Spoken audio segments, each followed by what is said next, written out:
Marion took out a cigarette, and as she went to take her lighter out, she heard the sound of a motorbike close by and then noticed a shadow to the side of her.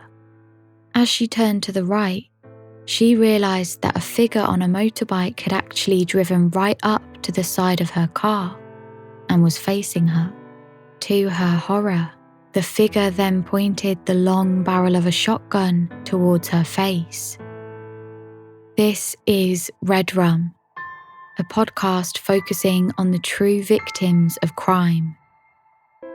Marion Price. Marion Price, a loving, family-orientated woman, lived in the small village of Earls Barton in Northamptonshire. Marion had always put a lot of time and effort into her family life. She had a large, close-knit Liverpudlian family, which she had kept in close contact with, despite moving to and living in Northamptonshire for many years. Her two children, Tony and Gary, had a very good relationship with Marion, and the three of them would often meet up and have phone calls to check in with one another. Marion was thrilled when she became a grandmother and took her role as grandparent very seriously, taking time to connect with and spoil the children with treats and gifts.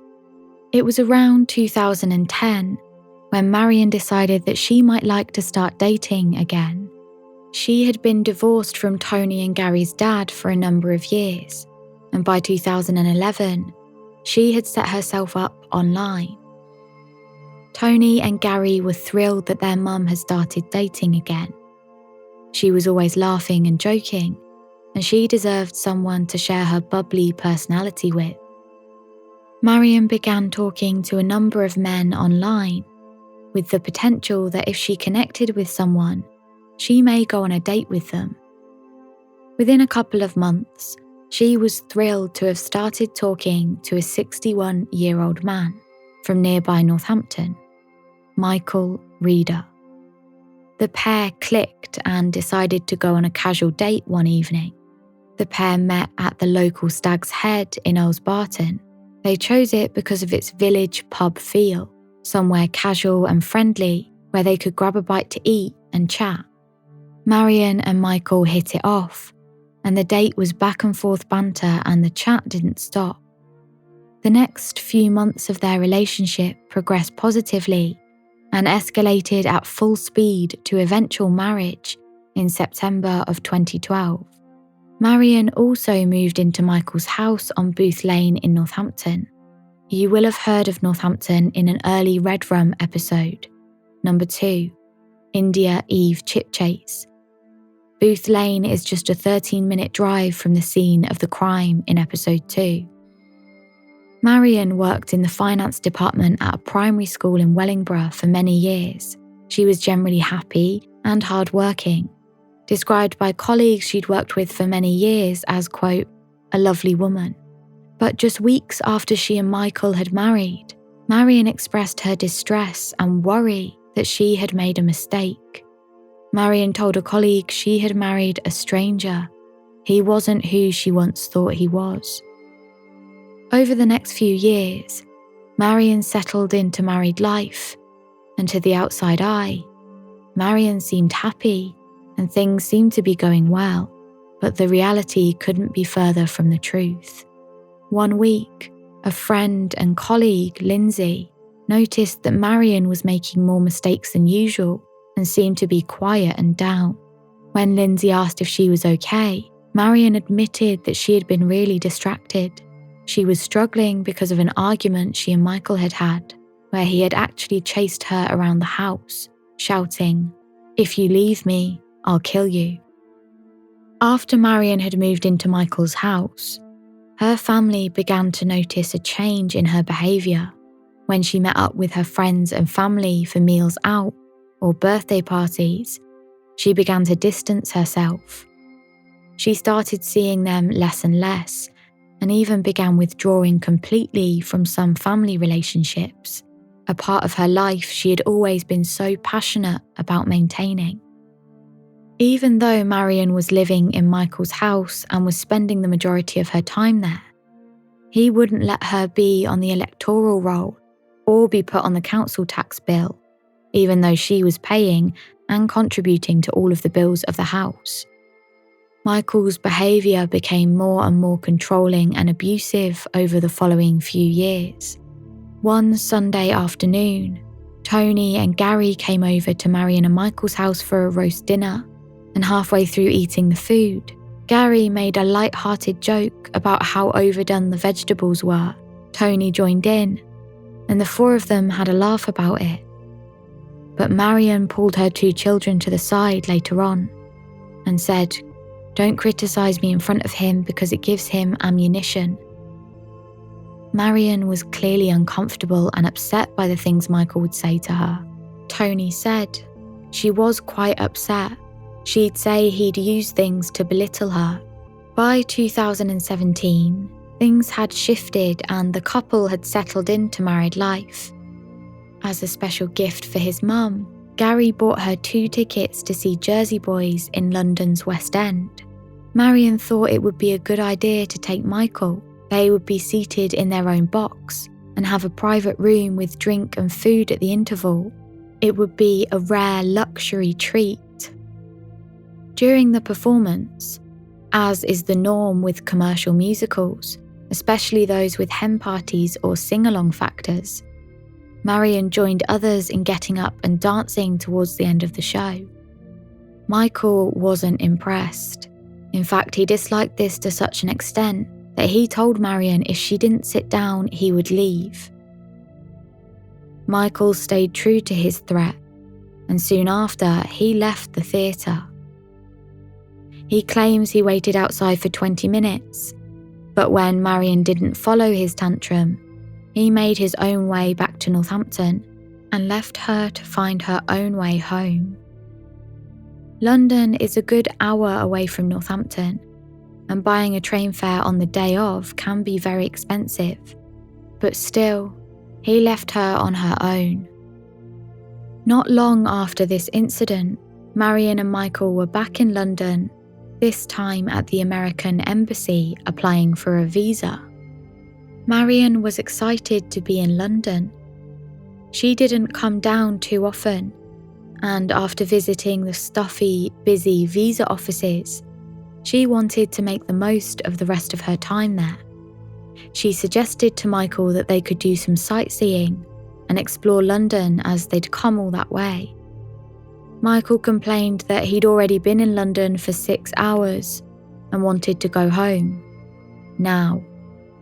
So again, he left Marion alone and went to Northampton without her. By March of 2016, at the age of 59, Marion had even started to withdraw from her work life and decided to hand her notice in and retire. However, just days before she was due to leave forever, Marion retracted her notice and her decision to retire because she was worried that would make her financially dependent on Michael, something she was desperate to avoid. He already had so much control over her, she couldn't afford to be reliant on him for the basics too. By 2017, Marion's withdrawal from the things she loved and cared about became too much. After a number of emotional and intense talks with her closest family members, she found the courage and means to leave Michael. She told Michael she was leaving and packed a bag. She moved out of their shared house in Northampton and moved 6 miles away to the little estate of Packwood Crescent in Earls Barton. Her daughter Tony, husband Scott and their children, her grandchildren, lived on that same estate. It felt like a comforting and safe place to live, being so close to some of her family. She was excited to be free of Michael and start afresh. Marion did, however, still have the task of collecting the rest of her belongings from Michael's house. She knew that Michael's temper could make him angry and violent without any notice. She also knew that if she just managed to collect her things and leave, She would never have to put up with this kind of behaviour ever again. Marion drove to Michael's house, parked her car outside, and entered the home.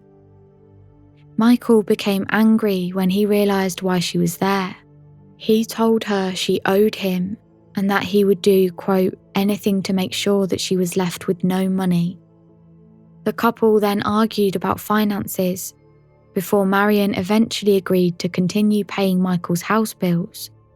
She then left, hoping that would calm Michael, at least for a small amount of time.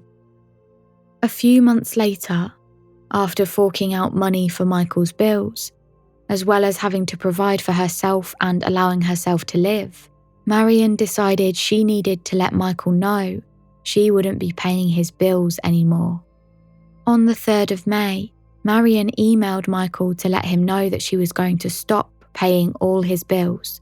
This wouldn't sit well with him. He kept large amounts of money in the house and had a number of bank accounts. His obsession with money was only overshadowed by his obsession with Marion. On the 4th of May, Marion was at her mother's house when Michael came to the door. He made his way into the lounge and became aggressive. He told Marion she needed to pay him a further £60,000, which she said she couldn't afford. So Michael told her that the easy solution was just to sell her house. Marion refused to agree to selling her house, and this infuriated Michael. He started becoming aggressive. He began to shout at her, and then he reached to the inside of his jacket. He then pulled out a mallet and walked towards her. Marion couldn't move away quickly enough, and Michael proceeded to strike her on the head. When Marion put her hands up to her face to protect herself, Michael brought the mallet down onto her hand and then again onto her head a number of times. Immediately following the attack, Michael left the house and Marion had an ambulance called. She was taken to hospital with serious head injuries that required stitches, as well as suffering a broken finger from where she tried to protect her head. Marion informed the medical team at the hospital what had happened to her, and after her release from hospital, her daughter Tony came to look after her.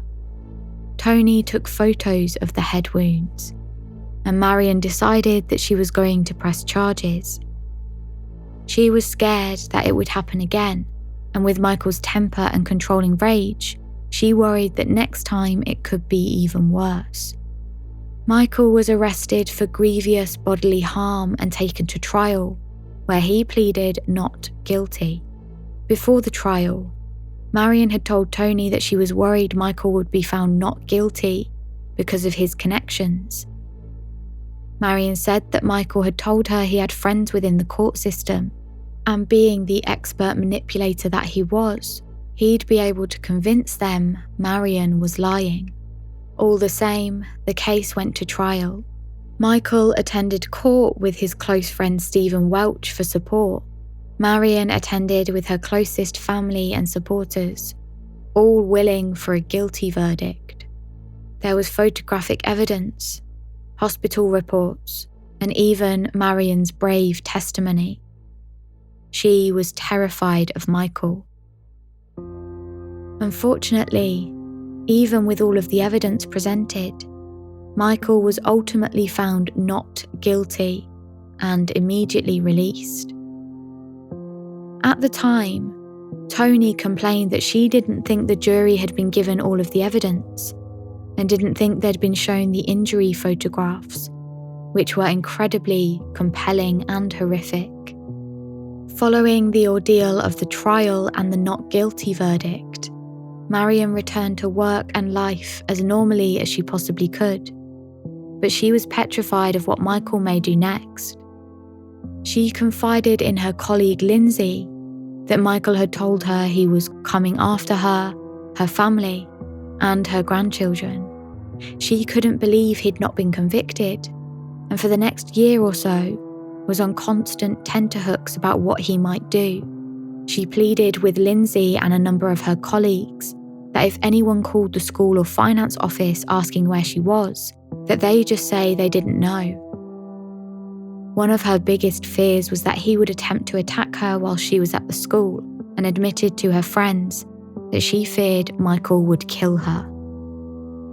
In March 2018, Michael made a number of OK Google searches for Marion Reeder, which was Marion's married name, and by November of that year, Michael's control and obsession over Marion had escalated to such a point that he actually purchased a tracker to place on Marion's car. He wanted to keep an eye on her at all times. The tracker cost £35 and was a battery-powered device, meaning that he had to replace the battery at least once a week in order to keep it working. This meant he had to track Marion's car, make sure he arrived before the battery died so he didn't lose the signal, secretly remove the device to replace the battery, reattach the device, and then leave, all without Marion or any of her neighbours or friends seeing. It's a huge task that shows just the level of obsession and disrespect Michael had at this point for Marion. Over the next year or so, the task of locating the tracker and changing the battery were carried out by Michael, but also by his friend Stephen Welch. Just under a year later, in September of 2019, the tracker was used 8 times to find out where Marion was. By November of the same year, the divorce proceedings were well on their way, and both Marion and Michael attended court to sort out the messy challenge of agreeing on the couple's finances. By this point, Marion still felt incredibly intimidated by Michael and found it really hard to leave the waiting room to give her evidence. She built up the courage to give evidence from behind a curtain and told the court she was scared about what Michael would do next.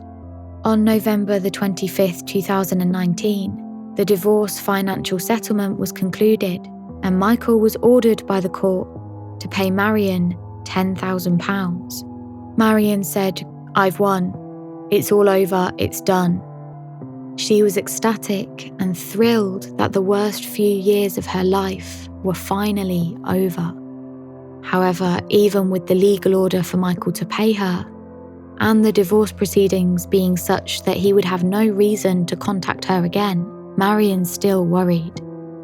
She knew Michael well.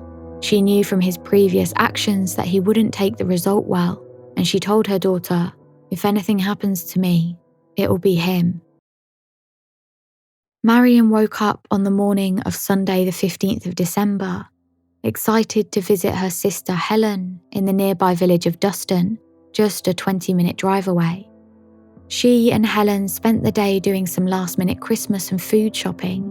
They visited Iceland and Aldi, before Marion made her way to her mother's house on Manor Road, just a 10-minute drive from Duston, and not too far out of her way for her journey home to Earls Barton.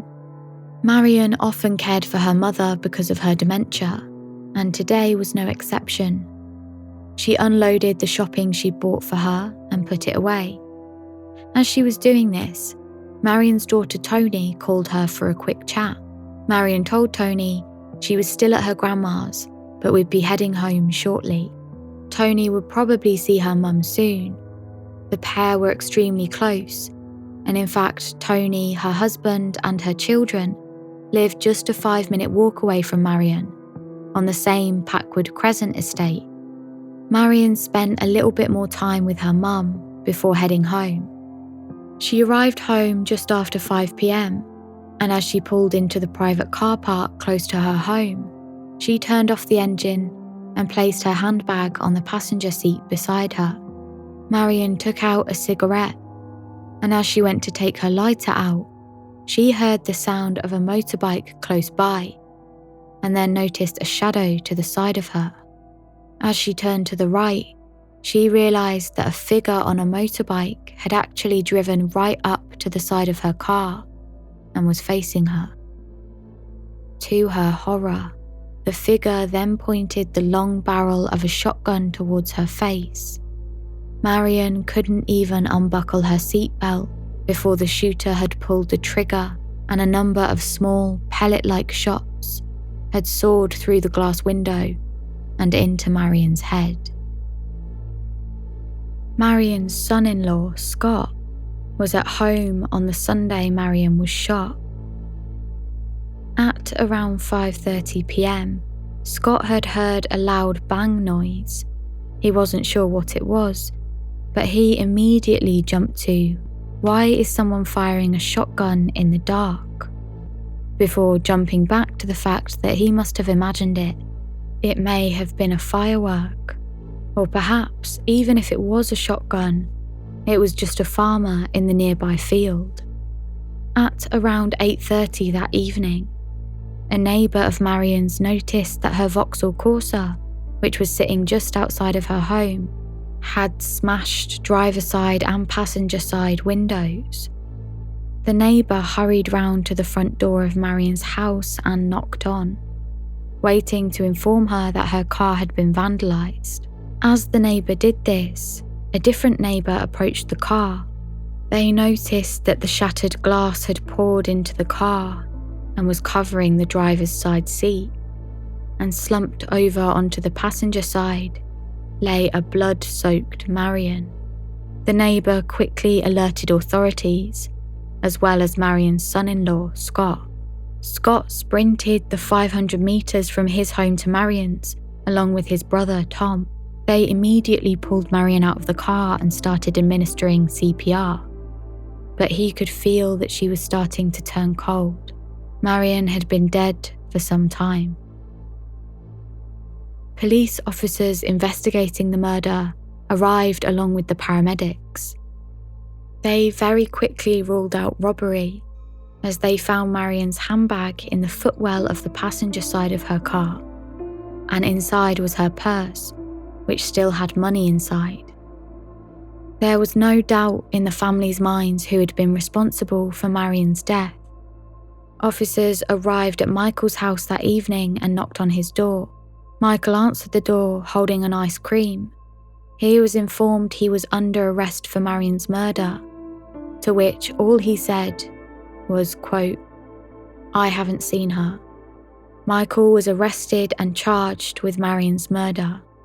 15 family members and friends who loved Marion deeply and were desperately shocked at the events over the previous few days arrived at court to see Michael's appearance. Michael spoke only to confirm his name and address before being remanded in custody with no bail application made. Shockingly, the following week, a second man was charged with murder and appeared in court. That man was Stephen Welch, Michael's closest friend. The day following Marion's murder, Stephen had boarded a plane to Alicante. This wasn't unusual for him, as he spent a number of long weekends in Alicante, but the police arrested him as soon as he touched down in England. Over the 8-week trial, it was revealed that Marion's cause of death was a gunshot wound to the head. Dr. Michael Biggs told the court that the post-mortem results showed that there were multiple gunshot pellets from a single discharge found in Marion's head and face. He also confirmed that this caused fractures and holes to her skull. He noted lacerations to her face where glass from the window had hit her, as well as bruising on her arms. The gun was shot close range, but was not touching her skin when Marion was shot. This was further confirmed by the glass window evidence. As soon as the metal pellets had made contact with Marion's brain, she died. Dr. Michael Biggs also said that because of the extensive wounds on Marion's right hand, the evidence shows she probably put her hand up to protect her face, but this, of course, did little in the way of protection. The court also heard that no gun was ever found, but that there was ample time for it to be dumped after the crime. The prosecution said that Stephen Welch was heavily involved in the planning and cover-up of the crime. They said that he was very active in helping Michael to track Marion, and that he would drive to Marion's car to change the battery of the tracker, and would top up the SIM card used to track it. During the trial, Michael stated he was at his house and actually accused Stephen of leaving the house and being absent for a number of hours, which just so happened to be at the time of the murder. The prosecution said that Michael called Stephen and asked him to drive to nearby Malton to pick him up. They said that Stephen brought Michael clean clothes, and then the pair drove to Pitsford Reservoir, just under 10 minutes drive away, in order to dump the coat Michael had been wearing and a number of other items. However, because it was past closing time, the entrance was locked, so the pair drove to the River Nen and dumped the coat in a nearby wooded area. They spent 15 minutes by the river before driving back to Stephen's house. A team of divers were sent to the area of the river. They found a bag of clothes and toiletries weighed down by bricks, but they weren't able to collect any DNA due to the bag itself being immersed in water for a period of time. The defense also told the court that there was no scientific evidence to link the bag or its contents with Reader or Welch or Marion or a bike or to a shotgun or to ammunition. The prosecution already made the point that it would be fairly easy to dump those items in the nearby River Nen. They also presented independent forensic investigation that found 11 particles of gunshot residue on a jacket in Michael's home. These particles could not be conclusively linked to Marion's murder, but they were compared to residue found on Marion's body and were found to provide, quote, moderate support that the jacket had been exposed to the discharge of the gun used to shoot her. Their theory of what happened alleged that Michael had driven his motorbike up to the corner of High Street and Manor Road and waited for Marion. They said he was waiting for around 45 minutes before he then tracked her car with the tracking device back to her home in Earls Barton. They went on to say that Michael rode up to Marion's car, shot her through the window, drove off, and around 20 minutes after the murder, phone records show that he then had a 14-second phone call with Stephen. There is overwhelming evidence pointing to Michael as the shooter. However, as I was researching this case, we were into week 6 of the 8-week trial, and it quickly became apparent that there could be some issues with major actual evidence not being located. The police never recovered the weapon or ammunition they believe killed Marion, nor do they know specifically what type of shotgun was used. They also have not yet recovered the motorbike used in the attack. The more telling thing, and something we have discussed at length in this episode, are the examples of behaviour that Michael exhibited to support the murder charge. However, this is probative, and using this as evidence is complex, and obviously not as solidifying for the prosecution as forensic evidence. To further evidence Michael's controlling behaviour and obsession with Marion, it was revealed to the court that Michael had made several OK Google voice searches relating to the case. In March 2018, he had searched for Marion Reader, and in October of the same year, he searched for 125cc scooters and 250cc motorbikes.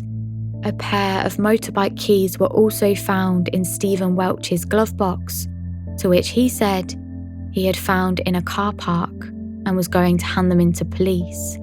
All of this is a chilling indicator of the potential premeditation of this crime. Michael also used his phone to search for Earls Barton Street View maps, and in October of 2019, he Googled how to clean all data off CCTV, how to clean iPhone 5, and how to scrub data. A huge piece of evidence to show character was, of course, the tracking evidence. Michael has always protested his innocence to the crime, and one thing he's continuously said is that he's never been to Marion's home in Packwood Crescent. He said that any of the battery changes in the tracking device were completed by his best friend Stephen. In August of 2019, an automatic number plate registration camera caught Stephen's car driving into Earls Barton. However, when police looked further into this evidence, they were informed that Stephen was actually in Alicante. When questioned in court, Michael came up with a very believable and detailed story. He said that an anonymous man, someone he had never met before and didn't know, had come to his house and told him that Stephen had sent him. The man said Stephen had asked him to change the tracker battery for him while he was away. He therefore needed the keys to Stephen's car and would return them afterwards. When asked what this mystery man looked like, Michael said, quote, "Chubbyish. I think he had black curly hair, tattoos on his hands." When Michael was asked why his phone signal had been picked up in Earls Barton on the day in question, he said that he had given this mystery man his phone so that he could find the location of the tracker. The mystery man story was something that came mid-trial, and Michael had never mentioned before. When asked why this was only coming to light now, Michael said it was because he'd never been asked before. When asked why he had made the invasive and totally ludicrous decision to start tracking Marion's car, Michael said that he had originally bought the tracker to safeguard his expensive Jaguar car, but it didn't work well. He said that he then started tracking Marion's car so he could find out her correct address. She obviously didn't want him knowing where she lived. He said he only needed the address because he had sent her some letters and they had been returned unopened. The tracker was checked a number of times leading up to Marion's murder. On December the 13th, it was checked 6 times. On the 14th, it was checked 5 times. And on the day she was murdered, it was checked 7 times. When the tracker and relating SIM card were tested for DNA, Michael's DNA was found on the battery of the tracker, and Stephen's DNA was found on the SIM card. Michael refused to see his tracking of Marion's car as stalking and referred to it as, quote, location. He told the court, "I would not call it stalking." As the case was coming to a close and into the final week of the trial, I waited anxiously to see updates on both Michael and Stephen's verdict. Obviously, we have some details about the prosecution's and the defence's story, and within those stories, there are detailed accounts from various witnesses, as well as the accused, Michael Reeder and Stephen Welch. Unfortunately, there is one major missing voice here, and that's the voice of Marion. She can only speak through her actions and words to her close family and friends before her murder. That, combined with Michael being controlling, obsessive, and toxic, means that there are some accusations and retelling of moments and events that only Michael can dispute. Marion isn't here to fight for her side of the story. The defense painted Michael to be a misunderstood, old, innocent man who had simply made a couple of mistakes in his lifetime, and that didn't indicate his alleged guilt. With regards to the mallet attack the jury heard about from the prosecution, Michael said it was never a mallet attack. Quote, "It was a very, very unfortunate incident." He said the pair had argued over some money issues and that she had gone towards him and in self-defense, he tried to grab her throat. Quote, "I shoved her away, a quite hard shove, expecting her to step back, and she just fell backwards and held me. I ended up hitting her face with my head. As she fell, she hit the door frame." The jury was informed that Michael was arrested for that attack, and the doctors who saw Marion at Northampton General Hospital agreed with her account of how her injuries had occurred. The jury was also informed that Michael was ultimately released without charge. My concerns about the lack of conclusive physical forensic evidence were made backed up by the defence's tactic of trying to defame Marion's character. This is a common tactic the defense can use to attempt to push a lighter sentence on the accused. This didn't really work out as planned though, as the most they could get out of her colleagues from her work in the primary school finance office was that she sometimes unfairly blamed other people for mistakes when she got things wrong. That's it. The result of the murder trial was that both Michael and Stephen were found guilty of murder. Detective Chief Inspector Joe Banfield said, quote, "Michael Reeder is a manipulative, controlling bully who could not stand the fact that Marion Price had escaped his clutches, left him, and was starting to enjoy her life again." And of course, Michael attempted to make out that his controlling and manipulative behaviour was all about keeping Marion safe, and essentially began victim blaming her. I don't know what I expected out of someone who literally shot the woman he supposedly loved. But I am just constantly so surprised and sad about this ownership some men and some people have over women they've once had a relationship with. The fact that he still can't or won't admit to his behaviours as controlling is such a major issue. Detective Chief Inspector Joe Banfield also said, quote, "I am also very happy that Welch has also rightfully been found guilty. Without him, Reeder would not have been able to plan Marion's murder, and he should be utterly ashamed of himself for allowing Reeder to draw him into such a sickening and calculated plan." This has been a very complex case to investigate, with lots of evidence to work through, and I am pleased to have it conclude, with Reeder and Welch likely to spend the rest of their lives behind bars where they belong. I think it's telling that during the trial, both Stephen and Michael didn't tell the truth, but turned on each other. So today, two men, Michael Reeder and Stephen Welsh, were sentenced at Northampton Crown Court for the murder of Marion Price. Michael Reeder received 31 years imprisonment minimum, and Stephen Welsh minimum 27 years imprisonment. This was for the horrific murder of Marion Price that was committed on the 15th of December 2019. Marion was shot at point-blank range through her vehicle window as she pulled into her car park where she resided. That investigation has taken up until October to get to court, where it was in the court process then for 9 weeks, up until we got the convictions and sentencing today. Michael is 71 years old, so it's likely he will die in prison.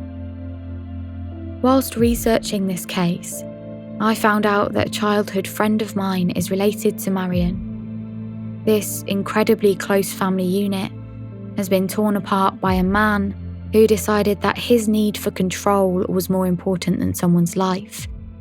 Of course, the understanding, the reasons, and the prevention of domestic abuse is extremely complex.